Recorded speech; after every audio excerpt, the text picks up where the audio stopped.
Yo, what's up? Welcome back sa ating YouTube channel.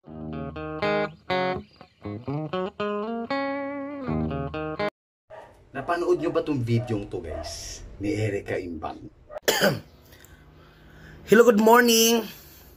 Shout out lang pala dyan ulit sa pastor na nagsabing nagmami-ari ng sanlibutan at kami daw mga bakla nilikha ni Lucifer o ni Satanas. Matanong ko lang sa kanya no, kung sinong lumikha sa iyo. Di ba matalino ka? Lahat nga ng tao ng paniwala mo, lahat nga ng mga tao na Ayan, diba? So, si Erica Imbang dyan. Bali, galit na galit siya kay Pastor Kibuloy, di ba? So, ang gagawin natin ngayon, guys, ipaprank natin si Erica Imbang. At magpapanggap ako na si Pastor Kibuloy. Basta, bahala na. Di ko alam kung anong mangyayari. Basta, ganun ang gagawin ko, diba? Kasi galit na galit siya. So, ngayon, ipaprank ko siya. Yun, magpapanggap ako si Pastor at tignan natin kung ano yung magiging reaksyon na. Okay? Samahan niyo ako. Tatawagan na natin siya. Wait lang.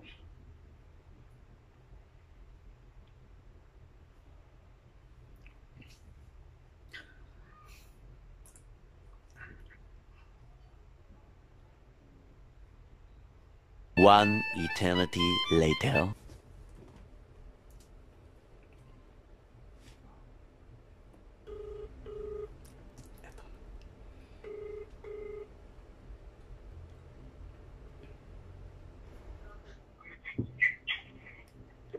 Hello? Hello, sino Hello? to ah? Hello? Hello, good afternoon, sino to ah? Hello? Gusto ko sanang kausapin si Erica Imbang. Oo nga ako, ito sino to sir? Ano sir? Si Pastor to, iha. Ah? Si Pastor to. Pastor ano? Si Pastor to, yung pinost mo sa YouTube. Ah?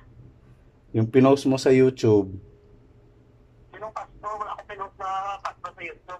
Certain pa ako ng mga ano sir, ng mga ano talaga yung kailangan ng titingin kasi ayoko ng trato kasi marami akong ginagawa. Ano yun sir? Gusto ko lang sanang kasi sumama ang loob ko sa pinagsasabi mo doon.